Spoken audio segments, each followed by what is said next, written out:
بسم اللہ الرحمن الرحیم۔ شروع کرتا ہوں اللہ کے پاک نام سے جو بہت بڑا مہربان نہایت رحم والا ہے۔ دوستو، بہنوں، بھائیوں، بزرگوں، کیا آپ نے کبھی سوچا ہے کہ کیا حضرت عیسیٰ علیہ السلام ابھی تک زندہ ہے؟ کیا یہ سچ ہے کہ اسے سولی پر چڑھایا گیا اسے اور نہ ہی قتل کیا گیا، شہید کیا گیا؟ اللہ نے اسے زندہ آسمانوں پر کیوں اٹھایا اور قیامت سے پہلے وہ کیا کردار ادا کریں گے؟ یہ وہ سوالات ہیں جو صدیوں سے لوگوں کو محصور کر رہے ہیں اور مختلف مذاہب کے پیروکاروں کی طرف سے ان پر بحث کی جاتی رہی ہے۔ اور آج ہم اس غیر معمولی واقعہ کو خرافات اور غیر مستند کہانیوں سے بچتے ہوئے قرآن پاک اور صحیح حدیث کی روشنی میں دیکھیں گے۔ تو دوستو، حضرت عیسیٰ علیہ السلام کا قصہ فلسطین کی مبارک سرزمین سے شروع ہوتا ہے، جہاں بنی اسرائیل رہتے تھے۔ کئی نسلوں تک اللہ تعالیٰ نے ان کے درمیان انبیاء بھیجے تاکہ وہ ایک سچے خدا کی عبادت کی طرف رہنمائی کریں۔ بعض نے حق کو قبول کیا جبکہ بہت سے رسولوں کو جھٹلایا اور ان کے خلاف سازشیں بھی کی۔ یہ وہ دور تھا جب اللہ تعالیٰ نے انسانی تاریخ کی پاکیزہ ترین خواتین میں سے ایک سیدہ مریم علیہ السلام کا انتخاب کیا۔ قرآن پاک نے مریم علیہ السلام کو ایک پورے باب سے نوازا ہے۔ ان کے نام پر ایک سورہ ہے جس کا نام ان کے نام پر رکھا گیا ہے، سورہ مریم۔ اللہ تعالیٰ نے اسے غیر معمولی پاکیزگی، عقیدت اور راست بازی والی خاتون کے طور پر بیان کیا ہے۔ انہوں نے اپنی زندگی اللہ تعالیٰ کی عبادت اور اطاعت میں گزاری۔ پھر اللہ تعالیٰ نے اسے ایک عظیم ترین معجزہ عطا کیا جس کا مشاہدہ بنی نوع انسان نے کیا تھا۔ کسی انسانی باپ کی شمولیت کے بغیر اللہ تعالیٰ نے حضرت عیسیٰ علیہ السلام کو اپنے حکم سے ہی پیدا کیا۔ جس طرح اللہ تعالیٰ نے حضرت آدم علیہ السلام کو بغیر باپ اور ماں کے پیدا کیا، اسی طرح اللہ تعالیٰ نے اپنے مطلق قدرت کو ظاہر کرنے کے لیے حضرت عیسیٰ علیہ السلام کو بغیر باپ کے پیدا کیا۔ اللہ تعالیٰ سورہ آل عمران میں فرماتا ہے کہ اللہ کے نزدیک عیسیٰ کی مثال آدم کی سی ہے۔ اس کو مٹی سے پیدا کیا، پھر اس سے کہا کہ ہو جا، اور وہ ہو گیا۔ جہاں مریم رضی اللہ تعالیٰ عنہ نوزائیدہ بچے کو لے کر اپنے لوگوں کے پاس واپس آئیں تو انہوں نے اس پر ناقابل تصور گناہ کرنے کا الزام لگایا۔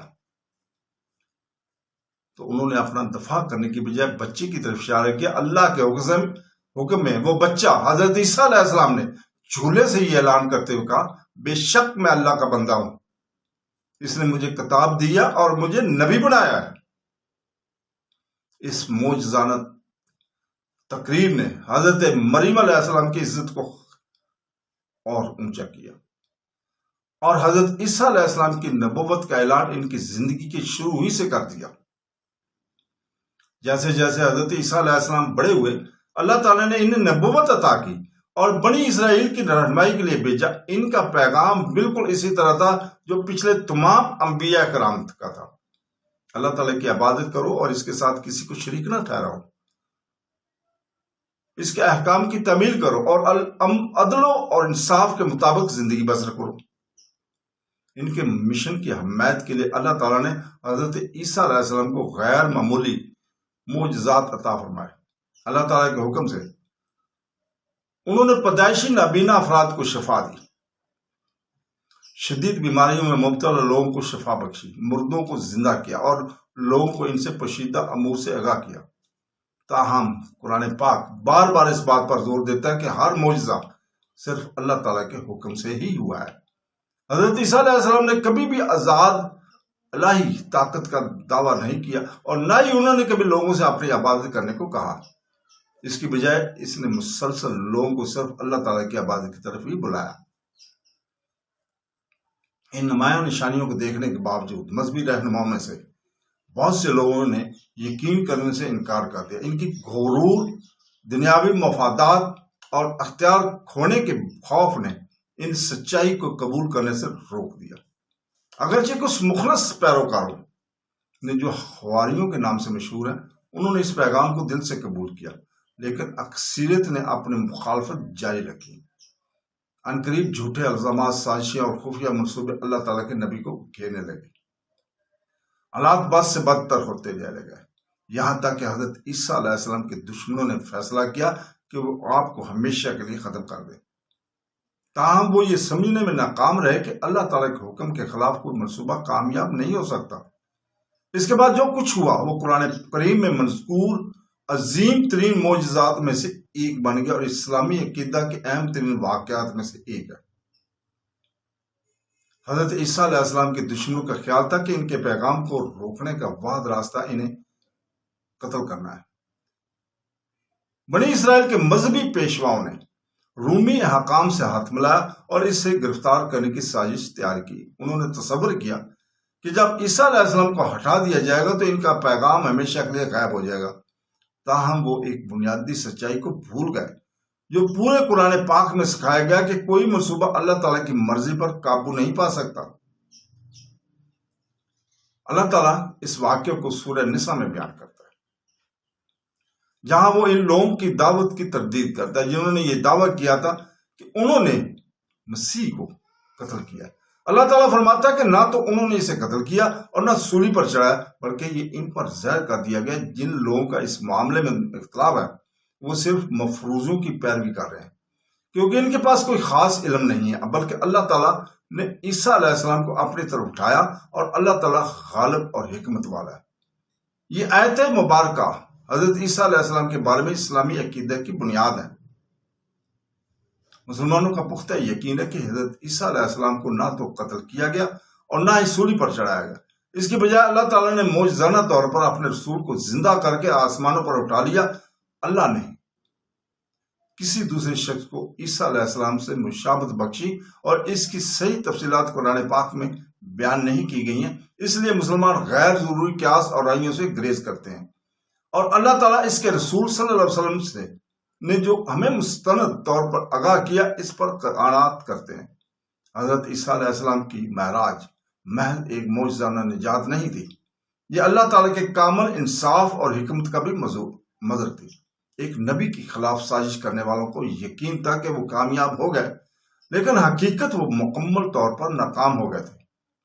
ان کی سازش ایک ایسا ذریعہ بن گئی جس کے ذریعے اللہ تعالیٰ نے اپنی عظیم طاقت کو ظاہر کیا اور حکم الہی کے سامنے انسانی منصوبہ بندی کی کمزوری کو ظاہر کیا۔ عیسیٰ علیہ السلام کو زندہ کرنے کے پیچھے اور حکمت یہ ہے کہ زمین پر آپ کا مشن ابھی آخری مرحلے تک نہیں پہنچا۔ صحیح بخاری، صحیح مسلم اور دیگر مستند مجموعوں میں درج متحد صحیح حدیث کے مطابق حضرت عیسیٰ علیہ السلام قیامت سے پہلے زمین پر اتریں گے۔ اس کی واپسی قیامت کی بڑی نشانی میں سے ہے اور اسلامی عقیدہ میں ایک لازمی عقیدہ ہے۔ جب عیسیٰ علیہ السلام واپس آئیں گے تو وہ کوئی نیا مذہب یا نیا الہی قانون نہیں لائیں گے۔